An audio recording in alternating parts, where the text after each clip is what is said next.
I'm the junior manager here at the restaurant. I'm supposed to walk you through the job as our new security guard. From your resume, I can tell that you're already a well-experienced guard. But, it's protocol, so I have to walk you through the basics anyway. So, let's get started. We have security cameras all around the restaurant, and if you bring up the camera panel, you'll be able to view the feed from each camera by pressing the camera buttons on the minimap. Now, our lights are always off during the night, obviously because it'd be a waste of power to leave them on all night. So to actually see something on the cameras, you can activate the camera system's night vision mode. You activate night vision by clicking on the button of whatever camera you're currently viewing. So for example, say you want to see what's on camera 1. You bring up the camera panel, click on the button that says Cam 01, and then to use night vision, you click on Cam 01 again. Once night vision is activated, you can click on any of the other cameras and view them with night vision as well. And you turn it off the same way you turn it on. Now, night vision takes more power than regular vision, so make sure you use it sparingly. Your first priority as a security guard here is to keep an eye on the animatronics. Those are really expensive machines, and we do not want them stolen. And you keep an eye on them through the cameras. We have quite a few animatronics here at Candy's.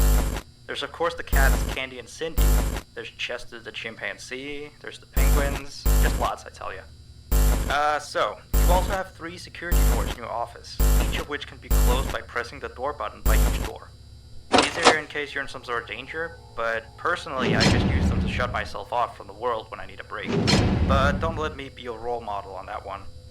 You need to remember that closing these doors takes power, and the longer they're closed, the more power they drain. Now, I know that sounds kinda backwards, but you have to trust me on that one. I think it's something about the doors having an automatic fail-safe feature in case the power gets cut off, so they open up if there's no more power. All I know for sure is that they do use more and more power the longer they're closed, so you don't want to keep them closed for too long at a time. Now, the reason I keep mentioning the power is because the restaurant uses a backup power generator at night, which only has a certain amount of juice in it. So anything from viewing the cameras to using the security doors takes power. You can see how much power you have left on the computer on the desk in front of you. Try not to run out of power. If you do though, you won't be stuck in the office since the doors will always open up anyway. Oh, and one last thing. The animatronics aren't completely turned off at night, so they might start walking around a bit. But just be careful not to let any of them into the office, because we have stuff in there we don't want damaged or anything. Though don't bother with the ticket booth door, they won't attempt to get in through there. That should be all. You'll hear from me again on your next shift. Have a good night.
You have 1 new message. Hey there. I put up a note today to gather some intel on the animatronics from the other employees. Just to get a list of the issues we've had with them. They've written down some stuff here for you. So let's... Alright, so obviously the animatronics walk around at night. You know that by now. They try to get to places they shouldn't be. Yep. They act weird after dark. Yep.